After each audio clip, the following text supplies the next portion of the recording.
Hi, this is Micky Dolenz of the Monkees with John Broughton on Retrospectives on 3SER KC Radio.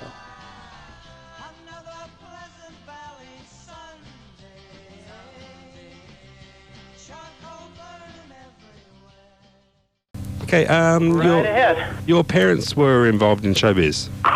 Yes, they were. My father was an actor. He had a fairly famous series on in the 50s, about 1955, called The Count of Monte Cristo, where he was a swashbuckling guy, you know, a sword fighter kind of thing. And my mom was a singer. She was in a big band back in the days of big bands. And so, yeah, I was kind of born into the business, as they say. Were they particularly keen for you to go on into showbiz yourself? No, they weren't. I mean, I don't ever remember being dragged around, you know, to interviews or sent to acting school or, you know, dance lessons or anything like that. I don't think that was on their agenda. I remember going to the set with my father, and, you know, like kids go to their dad's work. I thought everybody was an actor. I didn't realize that my dad was different. So, how vivid are your memories of those child television days with Circus Boy? What are the memories? Oh, hey, do you have vivid memories of it? Excuse me. Oh, yeah, absolutely.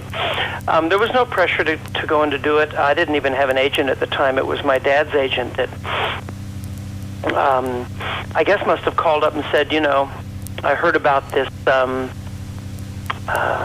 television show that they're looking for a kid, and, you know, what do you think? And I'd been to a couple of interviews, and I'd done a little screen test, but it was mostly just, like, for fun. And like I say, there was never any pressure. But I also appreciated, you know, even at that age, I appreciated, by the time I was 10 years old, I appreciated what television and films and movies and fame and all those things were all about.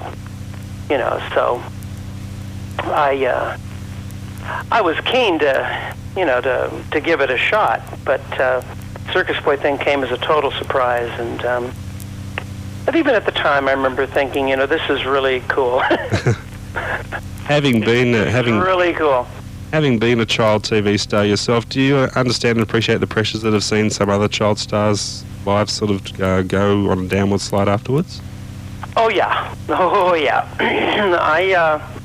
I've even given lectures, not lectures, but I mean I've even given talks about that. Knowing what I know and having gone through what I've been through and stuff, I would be very, very wary of letting my kid get into show business at an early age. And I can say that having not had very many serious problems at all. Yeah. You know, I was quite fortunate. I had very good parents, but it's a combination of a number of things that just all add up. And some people make it through. It's their own, obviously, their own character, the way they're brought up, the way that. Hello, you there? Yeah, still here. Oh, sorry, I kind of got a little static there. You know, it's the way they're brought up, the way that they're treated, the particular circumstances of the show that they happen to be on. You know, it can be so many different things. Their support system, you know, whether or not they even have one. But the problem is that a lot of it you can't control as a parent. With all the best will in the world, you get, you know, some other people, other influences involved, and suddenly, as a parent, you find yourself you've just kind of lost control. I mean, that happens. That happens sometimes anyway. Much less being in an environment like that, which is a very, very unusual, weird, unnatural environment to have a 10-year-old kid that's in a working environment with a bunch of adults and has to perform and has to be there every day. And you know, I don't know.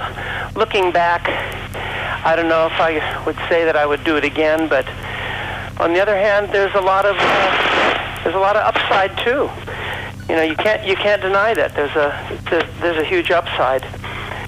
But just in terms of a general overview, I never really craved being famous. I never craved the limelight. I never needed to be on the stage. I never really cared about that at all. I guess, because my father being in the business and my mom, it was kind of just like the family business, so I didn't have that same kind of massive attraction or desire or burning passion to do it. So when it came along, I guess I took it a little bit more in my stride than some would have. Right? Do you think your years as being a child actor and the years you had of acting experience helped you in later years in terms of being a better on-stage performer in a concert situation? Well, I suppose it all helps. All the different kinds of training that you get. But the thing I think that helped me the most is the fact that I didn't really care that desperately about it, and so that kind of well, I don't want to say nonchalant, but the kind of take it or leave it attitude is very helpful, and because you relax and you're not trying so hard and you don't look so desperate. You see people, and now as a director-producer, which is basically what I do now all the time, is direct and produce, and I'm casting people all the time. One of the worst things to see is somebody who's really desperate, because it's you get the feeling that you're not seeing who the person really is.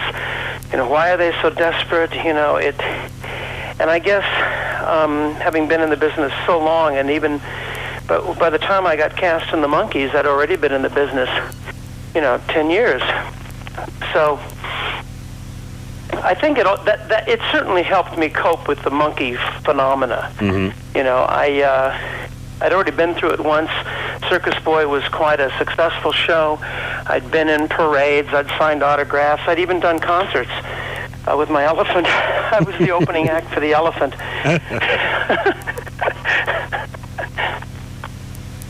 What do you recall of the audition process for the Monkees? I believe it wasn't your average kind of audition. Well, it started out as quite typical for an American television show of that era, which is what it was. You must remember, certainly from my point of view, the Monkees was not a group, never was a group, and it never will be a group. It can't be. The Monkees was a television show about a group, and I was one of the actors / singers / musician entertainers that was cast to play the part of the drummer. The Monkees genetically is much closer to a Broadway musical than to a group in the classic sense. And I've cast Broadway, musicals in London, so the casting process was very similar. It was more similar to casting a live theatrical musical production than it was really anything else. You had to be able to act, to sing, to dance, to play an instrument, to do this, to do that, and you had to walk out on stage, whereas most of the time in a television series audition, you just show up in an office and you read a few lines in front of a guy sitting behind a desk, and that's basically it. I mean, you either get it or not. Sometimes you may have a screen test. Back in those days, it was not uncommon to have a screen test, but only for movies, very seldom for a television series. But in the case of the Monkees, the auditions were very, very extensive. It was like nothing I'd ever been through before. Because clearly they didn't just want, 4 actors that were just pretending to be this imaginary group. They were looking for 4 characters that, like musical theater, they really were going to come alive when they walked out on stage. And I think that was one of the reasons why the show was so successful. They were very, very they were very careful about that, and they cared an awful lot about that. They didn't just want it to be 4 actors playing the parts. Was there any one thing you think that clinched the audition for you? I have no idea. You'd have to ask the producers that. I couldn't tell you. I mean, I suppose the fact that I'd been in the business, I had some experience, maybe that helped. I was singing at the time. I had a group at the time called Micky and the One Nighters, and I was out, doing the circuit, me and like everybody else in the city, in the whole country. Everybody wanted to be in a rock and roll group. I think my comedy experience probably helped an awful lot. The fact that I had experience, the fact that there was some chemistry between myself and the other guys. I know that in retrospect, I know what they were looking for was that kind of chemistry that you just get between some people and not others. And there's not a lot you can do to guarantee that or kind of choreograph it. It either more or less happens or it doesn't. And I think they were looking for that, and they were looking for people that were dissimilar in many ways, but also had some sort of, continuity of, of sensibilities. Mm-hmm. I know it all sounds a bit airy-fairy that, but...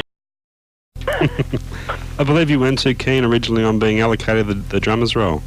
I'm sorry? I believe you weren't too keen originally to be allocated the drummer's role. Is that right? No, that's not true. To be honest, I couldn't have cared less. I mean, I was being cast in a television series, and you have to understand, I was coming to it mainly as an actor slash entertainer. And even though I knew it would involve a lot more than just acting, I still was approaching it as a Hollywood actor. I was being cast in this television series to play the part of a drummer, like I was cast in the Circus Boy to play this little kid in the circus at the turn of the century. And they said, "Okay, you're going to ride an elephant." And I said, "Okay, when and for how long?" I do remember thinking or saying to somebody, "I'm going to be the drummer, but I don't know how to play the drums." And they said, "Well, you'll have time. You'll learn." I said, "Well, I play guitar." And they said, "Well, we have 3 guitar players, so we need a drummer." I don't know. You'd have to ask them, but yeah. I don't know how much they really cared about whether or not we could play or not. At the time, I don't know. What happened was eventually we got to the point where, especially Mike, got to the point where we said either we're going to play everything all the time or we're not going to do the show any longer. It came to that. But I couldn't tell you what their initial, plans were, their initial agenda was. What was the general feel after the initial pilot episode? Did you feel confident you're on a winner there? No, it's impossible to know that early on in any show.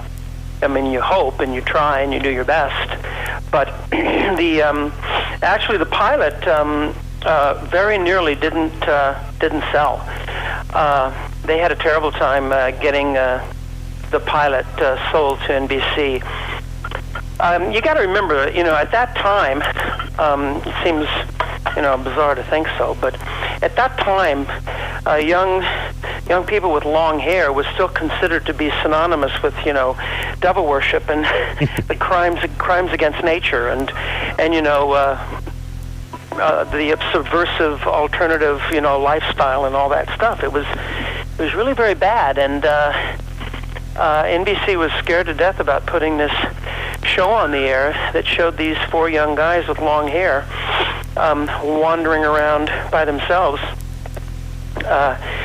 left to their own devices. That was not considered to be appropriate.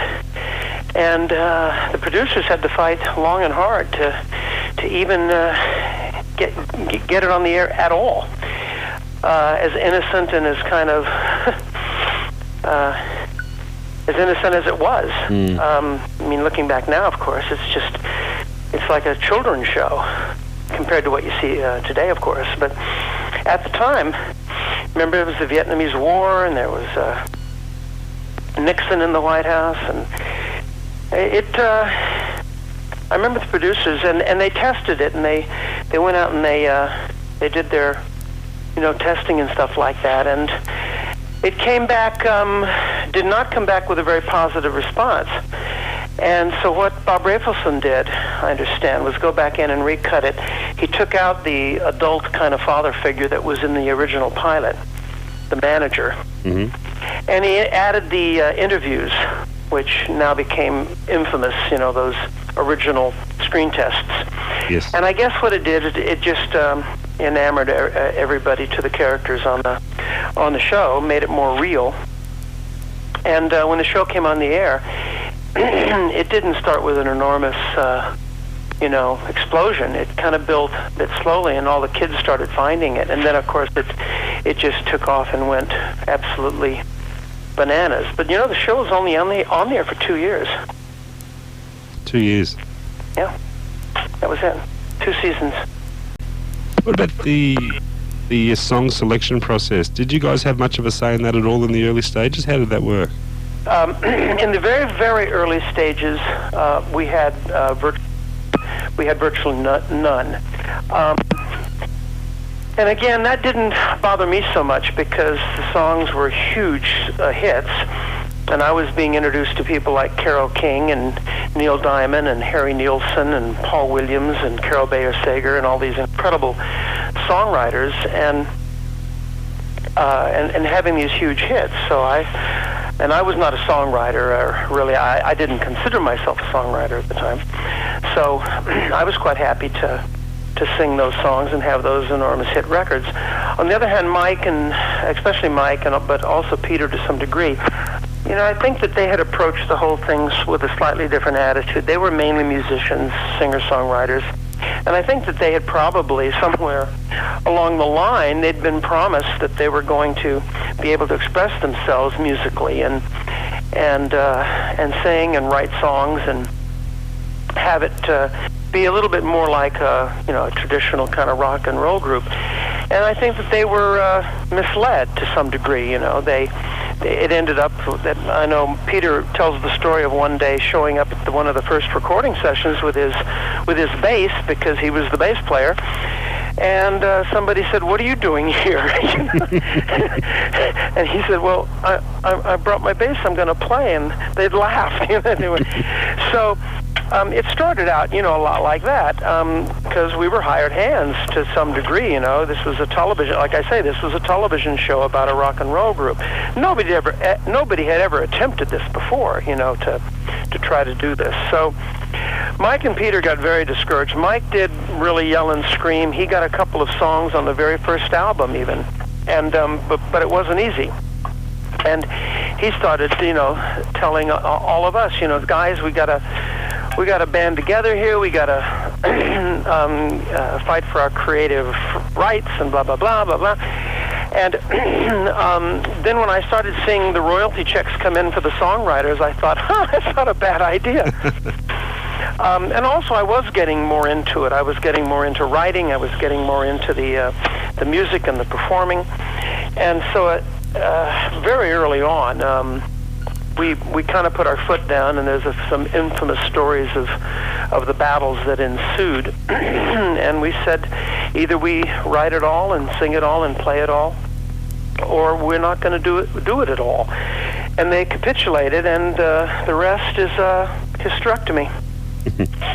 But it was difficult at first. Yeah, the controversy... It was very difficult at first. The controversy surrounding the group not playing on their records, how did it get out into the open, into the public? And were you bemused by the fuss that it all caused? Given that, as you say, it was meant to be a TV series first and foremost. Let me go back. First of all, you said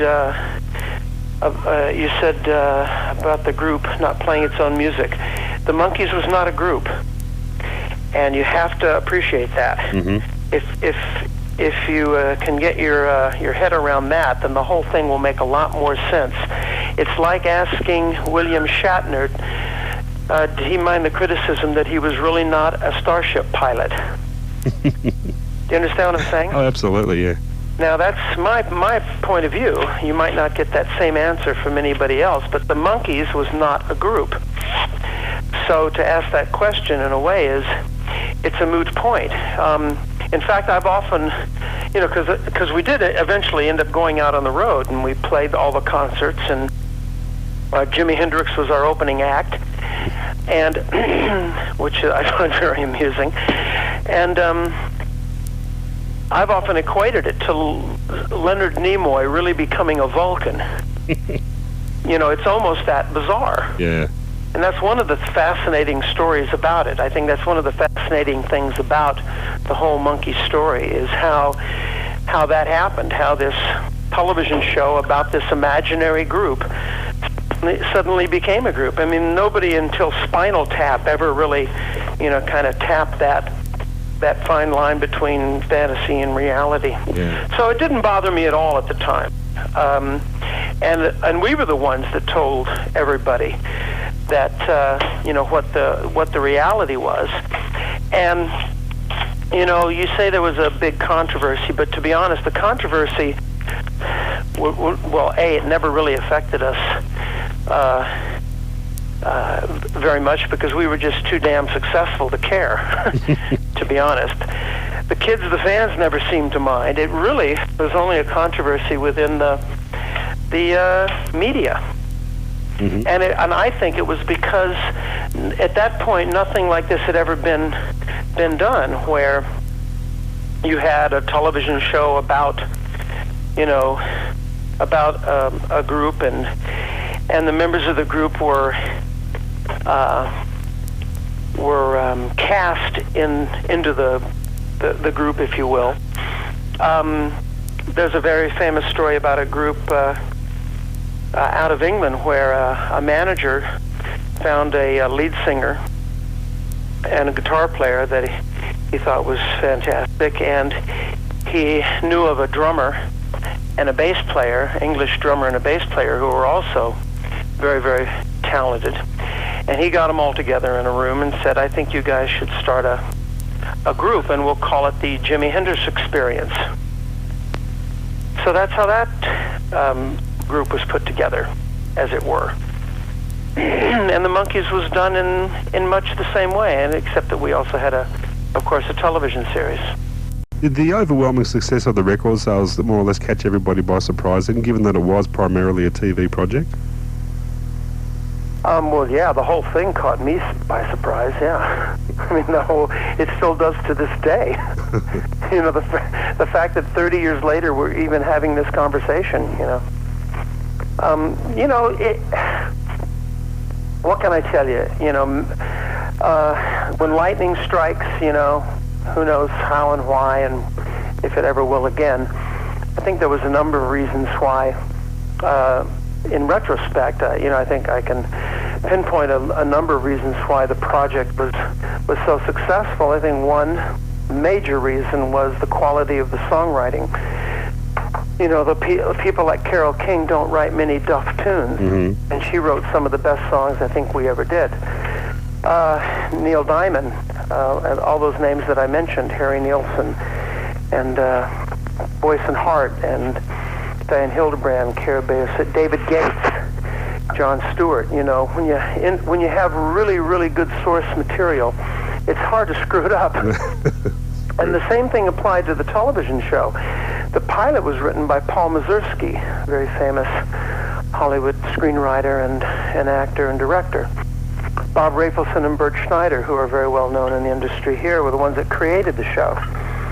The great television writers of the time, great supporting cast, great guest actors, and the show was constructed, I think, either by accident or by design, to be fairly universal in its appeal, because even though it was about this group in the 60s, if you go back and look at the shows now, the sensibilities are very domestic. It's all about these four guys. They could almost be brothers living in this house, like My Three Sons or something, or Friends. A current example might be something like Friends, where they're just all living together and just getting on with their lives and falling in love and having affairs and paying the rent and getting jobs and getting fired and all of those very domestic things, which is what make good domestic situation comedies. And that's essentially what the Monkees was a domestic situation comedy. In general, how were relationships between the four of you guys during that hectic period? Well, it started out very formal. You know, we just literally were introduced to each other one day. They said, okay, you guys are the four guys and you're the Monkees. I do remember the first time I kind of met everybody. I mean, I'd met everybody before in the audition process, but of course had no idea who was going to actually get the parts. I do remember the first time I remember kind of meeting everybody. It was at a wardrobe fitting, because that's the first thing that you tend to do when you start a television show, is you have to go and start on the wardrobe because they got to get it all made. I do remember that was one of the first days, and that I went to the studio, and they said, Mickey, this is Peter Tork and Mike Nesmith and David Jones, and you guys are going to be the Monkees. And we all introduced ourselves and said, reintroduced ourselves. Said, oh yeah, hi, how you doing? Congratulations, glad you got it, blah blah blah. But you see, I have probably a very different outlook about all this than any of the other guys, because I'd already been through it once. In fact, I'd already been through it at the same studio. The same studio that I'd done Circus Boy was the same studio that did the Monkees. In fact, we filmed it on the same stage. You know, so this was like, to me, just revisited. I knew all the same people. The same cameraman from Circus Boy was the cameraman on the Monkees. You know, so I knew all the guys on the. It had only been 10 years. Yeah. And of course, to a child, that's a long time, but to an adult, 10 years is nothing. No, that's right. So I was back on the set. There was the same guy at the gate, guarding the gate. And he said, "Oh, hi, Mickey, you back for another one?" I said, "Yeah, got another series." Well, what's that one? You know, what's it called? Oh, yeah, I heard about that monkey thing. You know. It was as simple as that. So I have a slightly different attitude and perception of all this than maybe someone else might. When it came out, you know, I'd been up for shows, I've been up for other series. You just never know. There's no way that you can predict. You know, you just keep your fingers crossed and hope for the best. When plans were afoot for the Monkees to perform live, were you keen to go ahead with that, or were you apprehensive? Yeah, absolutely. Yeah? Well, a little apprehensive, yeah, because I was, you know, desperately working on becoming a drummer, and I had about a year to work, and I worked very hard at it. And you know, the Monkee material was not desperately complicated. It wasn't like, you know, some very sophisticated jazz forms or rhythms. So, and I had, you know, some musical talents even at the time, mostly on guitar. I started out playing classical guitar, actually Spanish, you know, flamenco guitar. Mm-hmm. But I'd had, you know, a couple of years of musical training. I'd been out on the road with a band and singing and playing with a couple of rock and roll bands and one folk group, you know. So, yeah, I was concerned. I was mainly concerned that I wouldn't let the other guys down, especially Mike and Peter, who were and still are, of course, very, very accomplished musicians. But like I say, I had about a year, and I worked real hard. And the first concerts went by, you know, I wouldn't say without a hitch, but I mean, to be honest, you know, the first year or two, nobody could hear what the hell we were playing anyway. I don't think they would have cared after all that hard work. They couldn't hear a thing because everybody was just screaming too loud. The tour that included Jimi Hendrix, is that as disastrous a mismatch as we would imagine it would be? Well, I guess it depends on, you know, your perspective. I certainly don't think so. I had a great time. We had a great time on the road. He was the reason that I'm the one that originally came up with the idea. I'm the one you can blame. We were looking for an opening act, and I was in Monterey at the Monterey Pop Festival, and I saw the Jimi Hendrix Experience. Now, I had remembered him from either months or even a year before in New York when he was just playing. He was a sideman, a lead guitar player for another group. I think it might have been the John Hammond group or something like that. It was at the bitter end in New York, in the Village. And everybody had said, you got to come down and hear this guy play guitar with his teeth. That was his big claim to fame. You know, he was, and this is obviously long before he was, you know, Jimi Hendrix, and as it were. And we all went down to the Village, and sure enough, there was this guitar player, and he was playing guitar with his teeth, and he was incredible.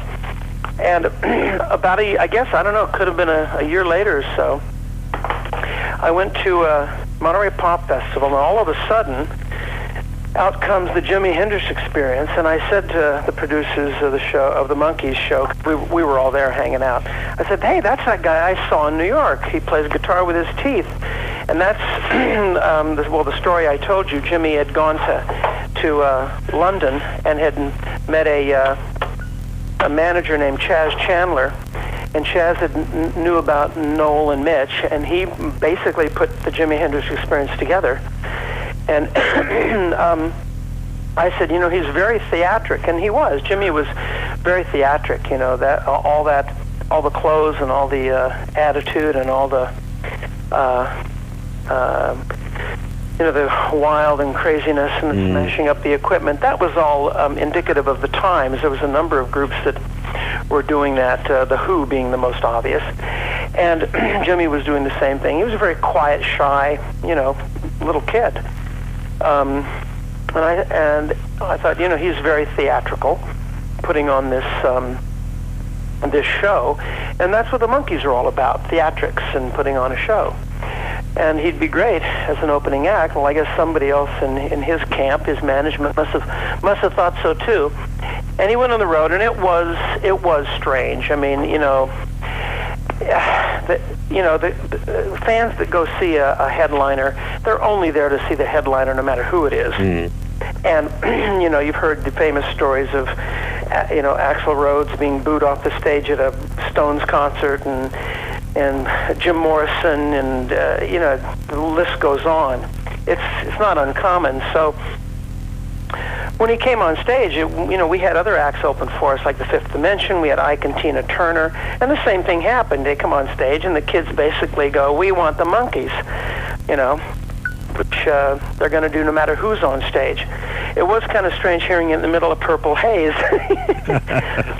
You know, Purple Haze, come in my... We want Davy! We want Davy!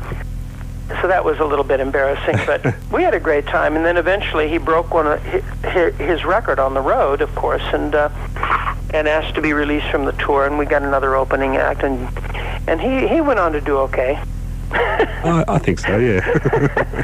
It was wonderful. I had some marvelous pictures of us all on the road, and we had a great time. As the TV series wore on, you had the opportunity to direct some episodes. What were you hoping to bring through your direction that perhaps hadn't been there before? Did you have any ideas there? Well, yes, I did. It happened very kind of just naturally. It wasn't like this great, big, huge plan. I just, you know, decided I would. I'd love to direct an episode or two, and the producers said, yeah, okay, and by that time the show was basically, you know, directing itself. So I do remember I wrote the episode, one of the episodes also that I directed, and I do remember thinking one of the big problems that we had on filming the show, because the Monkees was a film show, right? A single camera film show, as opposed to a multiple camera sitcom. Do you know the difference?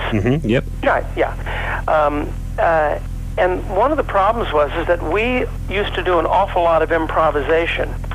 Now, when you're improvising on a multiple camera situation, of course, everything's being taped, and you can just basically do whatever you want because it's being covered from every possible angle, and you have no problem. When you're doing that on a single camera film show, of course, the editor ends up, if you're doing a lot of improvising, the editor ends up with a nightmare trying to cut together different performances from different takes and keep everything kind of consistent. And we used to improvise a lot. And that's one of the other things that I thought was probably contributed to the success of the show was the fact that we were encouraged to improvise and to be spontaneous, which also was unheard of at the time in television production. But that made it a hell of a tough job for an editor to get the show cut together. So I had the bright idea of using 2 cameras all the time, simultaneously. Not multiple cameras, not like 4 cameras like a sitcom, because the Monkees wasn't recorded and it wasn't filmed in front of an audience. But I thought if I at least have 2 cameras, one on a wide shot, say, and one on a close-up or one on a 2-shot, then we'll be able to capture some of those improvisational moments, and the editor won't have as much trouble trying to cut them together. So I think that's probably the only major difference, you know. Did the program's axing come as a surprise to you, or could you see that coming? Well, we kind of quit. We meaning the whole production. The ratings were fine.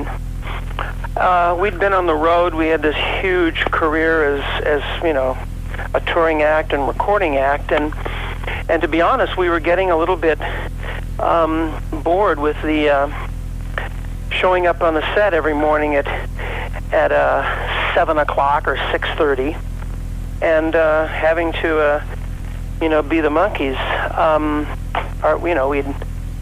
We're having delusions of grandeur, I think, probably, and I think the producers were also getting. The thing was, it was so intense for such a long period of time that it just kind of burned everybody out. Mm-hmm.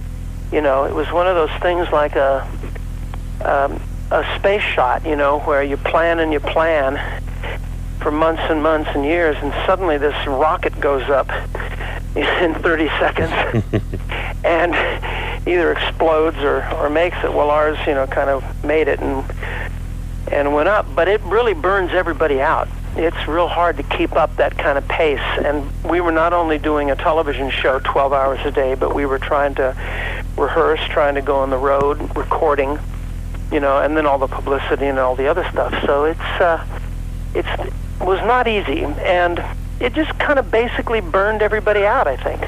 Did you almost feel a sense of relief when it was all over? Well, it never was all over. It still isn't over to this day. Well, in terms of the work, anyway. Well, it didn't just all of a sudden stop overnight. David and I and Mike went on, after Peter quit, David and Mike and I went on recording. I don't know, I look back and I wonder if we would have continued recording, or rather, if we'd have continued, doing the television show, what would have happened. But, it could have just fizzled out rather than ending on such a high note.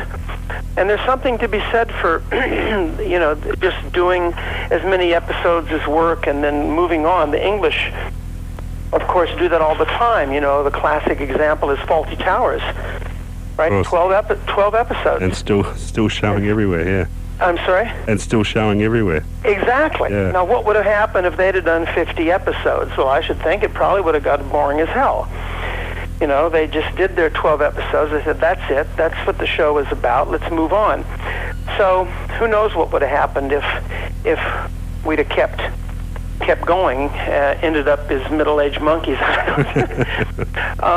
But, we all thought we could all go. But at that time, of course, everybody thought, oh, my God, I'm so famous I can go on and be a huge star all on my own, which, of course, is not true, but everybody tends to think that at the time. And there was some animosity between us and the powers that be, especially regarding the music. Mike, especially, really wanted to be responsible and have total control over all the music, and we did get it. But then, having done so, of course, alienated a lot of the people that were the power behind the scenes. Now, after it all, you spent some time in England. Can you tell us a little bit about what you got up to over there? Well, that was the smartest move I ever made, I think. I was offered a play in London as an actor, and at the time I was at a bit of a loose end. You know, I was quite well off, of course, because of the Monkees, and so I was kind of wondering, you know, what I was going to do. I sensed I wasn't going to get any great acting jobs because everybody thought I was a drummer. And I wasn't going to get any great drumming jobs because everybody thought I was an actor. Actually, that's not true. I was asked by Frank Zappa to be the drummer for the Mothers of Invention at one point. Oh, that would have been good. Yeah, but I couldn't because I was under contract. I called a recording company and they said, you can't, you're under contract to us. So kind of buggered that up, but that would have been an interesting move. Huh? And I was thinking about production. I had directed on the Monkees. I directed a couple of commercials. I directed a couple of little documentaries. And I remember thinking I'd really like to do some more of this. And I went to England, and I happened to, by coincidence, marry an English girl so I could work there. And an agent sent my reel around of directing stuff. And lo and behold, I got a job at the BBC directing drama, which is bizarre enough as it is. But I then went on to LWT and Granada and Central Television, and I spent 15 years there in England doing nothing but directing and producing television shows, and that's still what I do to this day. That's my day job. In fact, I have a meeting today at Granada Entertainment here in Los Angeles with my good friend Humphrey Barkley about a new television series here in the States. Oh, terrific. Can you tell us much about that at the moment, or is it still under wraps? No, I can't. If I told you, I'd have to kill you. We don't want that. No. What about the various Monkee reunions that have happened over the years? Has there been any tentativeness at any stage about doing those? Well, not for me. If you're asking me personally, no, not at all. I find it always a lot of fun and very amusing. It's difficult at times because of the different personalities and people have different agendas. But from my point of view, I mean, but then again, I'm fortunate in that I don't have to do it. Mm-hmm. So to me, it's always been just going back and recreating this role on this imaginary television show, like, I don't know, Yul Brynner going back and doing The King and I guess, or something like that. Yeah. Or William Shatner going back and doing Commander Kirk. That's always the way that I've looked at it, and so it's always fun. I mean, it's, sometimes more successful than others, but I tell you, I'd hate to be a young, kid today trying to make it in a rock and roll group. My God, it's just absolutely a nightmare out there. It is so tough. Back in the days that I started doing it, if you wanted to be in a group, all you had to do was, have a kit of drums and show up. you were a group. Yeah. That was it. It's tough these days for these kids, and I give them a lot of credit for trying. Okay, Micky, look, I won't keep you any longer. I know you've got a busy day ahead of you, and I've kept you longer than I promised I would. That's all right. I hope it was all right. It was fantastic. Thank you very much for your time. I'd love to get down there into Australia and do some shows. That'd be fun. Oh, we'd love to see you. You've been a welcome visitor in the past, and we'd love to see you again for sure. Okay. Thank you very much. Thanks again, Micky. Uh-huh. All the best. Bye. Bye-bye.